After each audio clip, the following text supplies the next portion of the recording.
జిల్లాల్లో మనకి more than 27% కొన్ని నియోజకవర్గాల్లో నెంబర్ 1 స్థానంలో ఉండి కూడా జనసేన ఎక్కడ నెగ్గాలో కాదు ఎక్కడ తగ్గాలో తెలియాలి. ఎందుకు ఇది పెట్టుకున్నానంటే మళ్ళీ ఇంకొకసారి వైసీపీ ప్రభుత్వాన్ని మనం ఎఫోర్డ్ చేయలేం.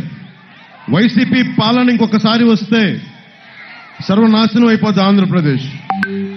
ఒక్కడు ఇంతమంది యువతున్నారు, పారిశ్రామిక వాడుందా, ఇక్కడ మనకు ఒక ఇండస్ట్రియల్ కారిడార్ ఉందా?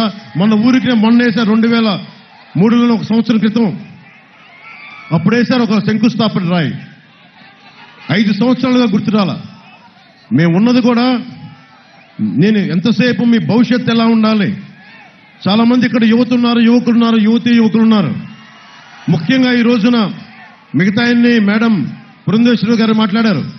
నేను మీ భవిష్యత్తు గురించి మాట్లాడుతాను. ఈరోజు మీరందరూ 2019లో చాలా మంది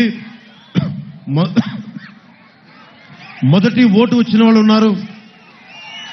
ఇప్పుడు ఈ రోజున మీ అందరికీ 25 ఏళ్ళు వచ్చేసి ఉంటాయి దాదాపు. మీ ప్రతి ఓటు చాలా చాలా విలువైంది.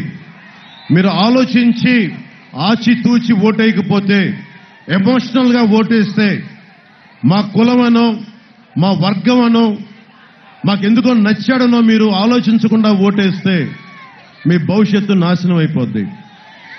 నా బాధ, నా భయం అదే. ఆ వైసీపీ ఫ్యాన్కి సౌండ్ ఎక్కువ, గాలి తక్కువ.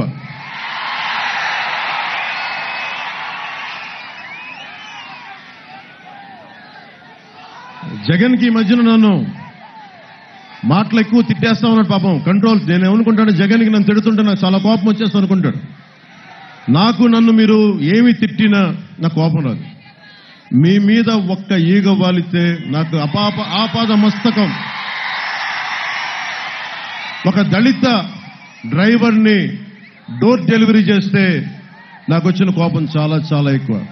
మీరు నన్ను పచ్చి బూతులు తిట్టినా కానీ నా కోపం రాదు. కానీ అకారణంగా, అన్యాయంగా, దారుణంగా ఒక దళిత కులానికి చెందిన డ్రైవర్ని మీరు చంపేసి డోర్ డెలివరీ చేయగానే నాకు వచ్చిన కోపం అంత ఇంత కాదు.